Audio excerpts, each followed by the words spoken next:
If for the same work women only make 77 cents for every dollar a man makes, why don't businesses hire only women? Wages are the biggest expense for most businesses, so hiring only women would reduce costs by nearly a quarter, and that would go right to the bottom line. Don't businesses want to be profitable? Or are they really just bad at math?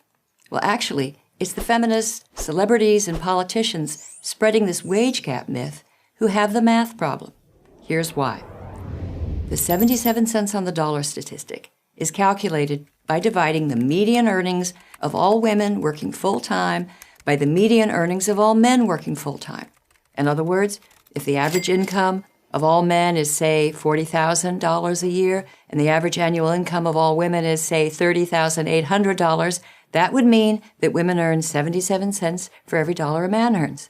30,800 divided by 40,000 equals 0.77. But these calculations don't reveal a gender wage injustice because they don't take into account occupation, position, education, or hours worked per week. Even a study by the American Association of University Women, a feminist organization, shows that the actual wage gap shrinks to only 6.6 cents when you factor in different choices men and women make. And the key word here is choice. The small wage gap that does exist has nothing to do with paying women less, let alone with sexism.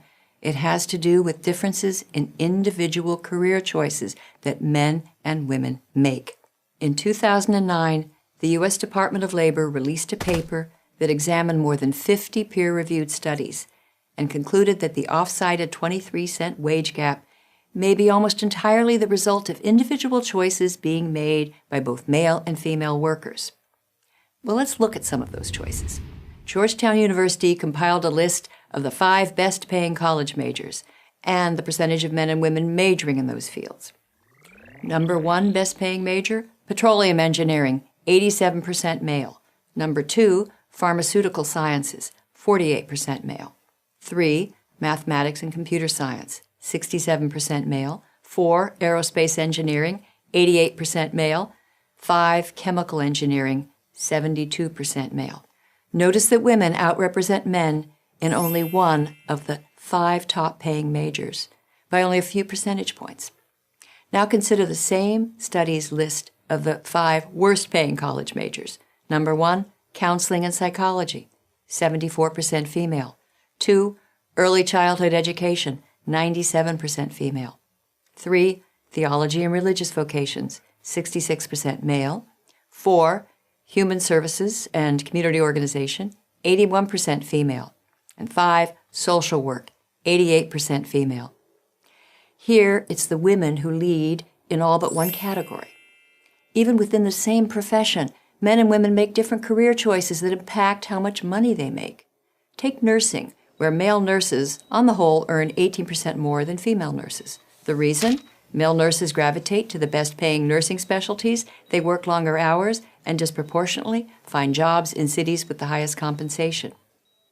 Now here's how one expert on nursing compensation, Professor Linda Aiken of the University of Pennsylvania, sums up the data.